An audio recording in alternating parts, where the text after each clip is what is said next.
ये सबका साथ सबका विकास सबको साथ लेकर चल रही है। गरीब को गैस चूल्हा दी है, गरीब को प्रधानमंत्री आवास योजना। आपको कुछ मिला कि नहीं?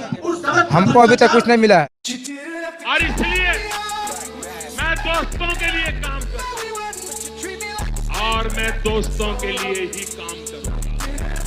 भाटिया राष्ट्रीय प्रवक्ता भारतीय जनता पार्टी के, उनके साथ तालियों के साथ स्वागत कीजिए। तालियों के साथ स्वागत सुप्रिया श्रीनेत जी का कीजिए, जो कांग्रेस पार्टी की तरफ से आज मोर्चा संभाल रही हैं। एक प्रदेश के मुख्यमंत्री को सॉरी मैडम मुझसे गलती हो गई, मुझे माफ कर दीजिएगा।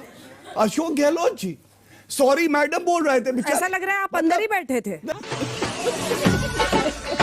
आप लोगों के सवाल उसके बाद लेंगे। पहले सुप्रिया जी, साथ डिबेट करने में बड़ा मजा आता है। मुझे भी बड़ा मजा आता है। मैं बताती हूँ क्यों। कॉमेडी सेंट्रल की याद आ जाती है, जिस तरह से आवाज बनाने लगते हैं, एक्टिंग करने लगते हैं। इनका बड़ा उज्जवल भविष्य है, यहाँ से तो टिकट मिलेगा नहीं। एक कपिल शर्मा की तरह आपका भी गौरव भाटिया शो चलेगा। क्या बात है सर, क्या बात है सर।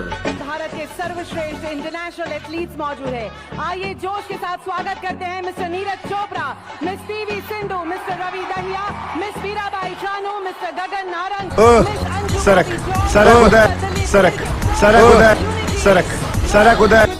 ये भगवान क्या जुल्म है। पता आपको नीरज चोपड़ा को क्यों हटाया स्टेज से? लोगों ने बोला तुमसे बड़ा फेंकने वाला आ गया है, तो तुम साइड हो जाओ, मोदी जी फेंकेंगे। तो उनको लगा भाला फेंकेंगे, अरे जवानी जमा खर्च फेंकेंगे, इसलिए हटा दिए। आज जब फेंकने की बात पर चल ही पड़े हैं और बच्चों की बात होनी चाहिए, फेंकने का बच्चों एक आपको मैं नमूना यहाँ दिखाऊंगी। ये बिल्कुल सपाट जमीन आपको दिख रही है, दूर दूर तक बंजर जमीन। आपको पता है जो आपको नहीं दिख रहा है, यहाँ पर मदुरई का एम्स 95% बन चुका है। नड्डा जी फेंक रहे थे। We wanted to make it constructed in Madurai. We were successful in it because of your help. And today, 95% of the work of the All India Institute of Medical Sciences has completed. Nadda ji ये कहकर आए 95% AIIMS बन गया। हमारे बंदे ने जाकर देखा तो ये बैरन जमीन नजर आई, सफेद सपाट जमीन जहां पर कुछ भी नहीं था। ये फेंकने की बात। इन्होंने एक बड़ी अच्छी चीज लेकिन कही, इन्होंने परिवारवाद पर बात करी। और यहां पर मैं दो पिक्चरें बच्चों को दिखाना चाहती हूं। ये श्री जयशाह जी हैं, ये जयशाह जी हैं, आप सब इनको जानते होंगे। कभी कभी ये वक्तव्य देने की भी कोशिश करते हैं। बीसीसीआई का कंट्रोल इनके हाथ में है। ये श्री अरुण धूमल जी हैं, अनुराग ठाकुर जो हमारे मंत्री हैं उनके भाई हैं। ये अनुराग ठाकुर जी के भाई, ये भी बीसीसीआई में है। कल प्रधानमंत्री ने गुजरात में एक वक्तव्य दिया। उन्होंने कहा खेलों में जो प्रोफेशनलिज्म होना चाहिए था, उसकी जगह परिवारवाद और भ्रष्टाचार ने ले रखी थी। हमने सिस्टम की सफाई भी की और युवाओं में उनके सपनों के लिए भरोसा भी जगाया। उन्होंने कहा खेल कूद में बहुत परिवारवाद था, उसका सफाया कर रहे हैं हम, उसका सफाया किया है हमने। तब से बेचारा पूछ रहा है डैडी डैडी, क्या हमारा भी सफाया होने जा रहा है? डैडी डैडी डैडी डैडी कर रहा है।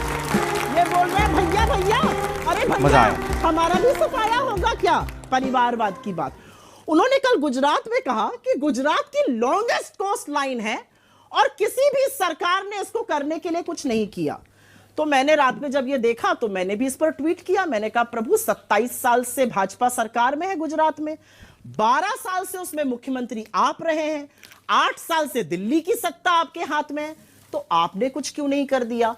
तो हरकत क्या हुई? ये ट्वीट डिलीट करा दिया गया। सॉरी मैडम मुझसे गलती हो गई, मुझे माफ कर दीजिएगा। तो मोदी जी का विरोधाभास ये है, सवाल कोई पूछने लगे बस पूरा अभी रुक जाइए, अभी तो इतना कॉमेडी कराइए, थोड़ी देर रुकिए।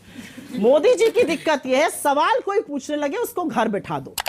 आपसे खतरनाक इस देश के लिए कोई हो नहीं सकता। That's the best thing you said today.